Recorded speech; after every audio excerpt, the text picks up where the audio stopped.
Hello everyone to yet another Polygon review interview with me, Sebastian Sjöberg. This time I have the great pleasure of speaking to none other than Moletrap, StarCraft commentator like few other. How are we doing today, Moletrap?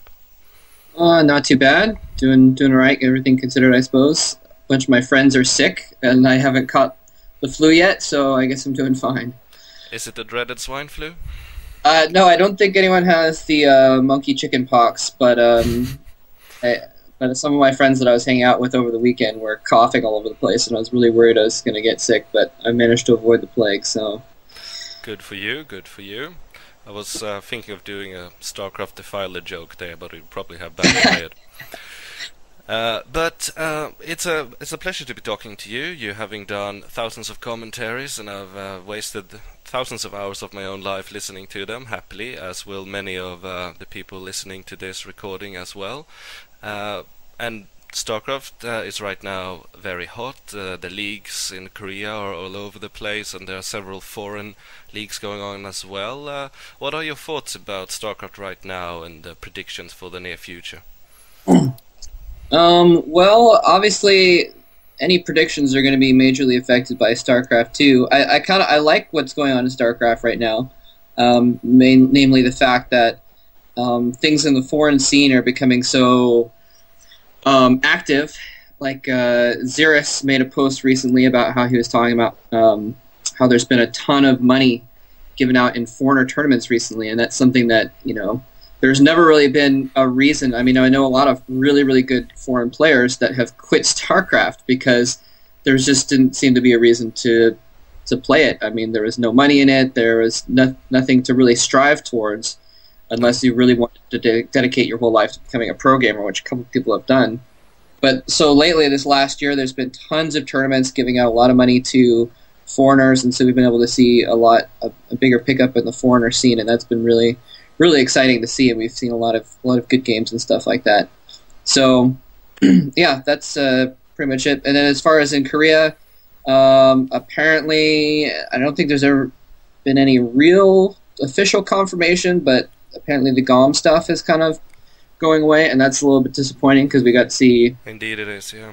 Get to see some newer players playing in the GOM tournament. Well, I guess we get to see the same players in the prelims for the OSL and the MSL, so it's not too big of a loss, but it is a big loss in that if in fact, I don't know if there's any confirmation at all, but if it isn't going away, then that was kind of the only real source of English supported StarCraft coming out of Korea, because he had Tasteless over there casting that tournament. So that's kind of an interesting contrast to the fact that things are going well in the foreigner community. Yeah. Well, it does seem like things are heating up, and in that process there's some blows delivered from either side. As most listeners will be aware, the GOM TV channel is no longer broadcasting StarCraft for reasons that are not entirely clear, and we will probably have to wait a while before we see Tasteless do any official commentaries from Korea, though we all hope it will happen, of course. But speaking of the regular leagues who are going on as usual, what are your predictions for this season? You recently cast the game with Boxer, Slayer's Boxer, which was quite spectacular indeed. I won't give away what happened, but it's cool. Everybody should watch it. Click on the sidebar. So what do you think will happen this season? Any particular players, etc.? Well, I mean, I usually make predictions at the beginning of every season, not officially necessarily, but I kind of feel like who's going to do well, and they're usually never right. Well, it's so hard to predict because you always want to say, oh, Jaedong and Bisu are going to win everything in Flash, but then they don't always do that. So I mean, we got. Well, this is probably going to come out in a week, so I'm not spoiling anything too major. If you've been living under a rock, then it's your fault for not knowing this. But we have, Bisu has been eliminated from the OSL by, in the very early stages. So you can never really quite tell exactly what's going to happen. That's the beauty of it. Yeah, that is the beauty of it.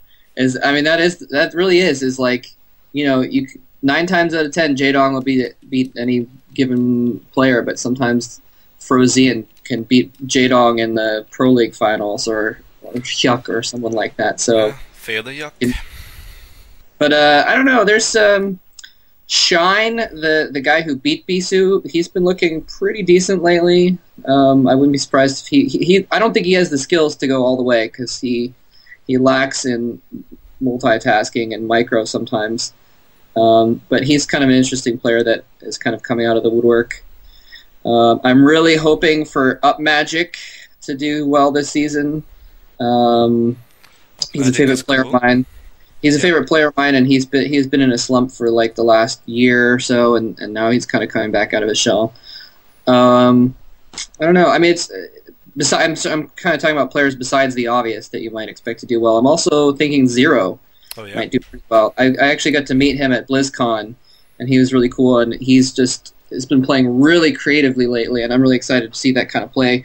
And he hasn't just been playing creatively; he's also been winning with it. Unlike certain Firebite heroes. So so that's exciting to see. I don't know, I'd have to look at the brackets to get a better idea, which I could do if you want. But No, it's cool. Just general hunches and feelings is what I'm after. Yeah, that's pretty... I mean, I think we're going to see a comeback from Flash a little bit, since he's been kind of out of the top scene lately, and now he's one of the top players in the Pro League this season, that kind of thing. Yeah, of course. He's an ultimate weapon, after all. That's right. Sticking with Korean StarCraft, but taking it to the international level, World Cyber Games are coming up very soon, and we'll see our favorite stars from home, as in rest of the world, fight against those in Korea. Apart from the obvious Korean favorites, who do you think will do well? Are there any upsets coming?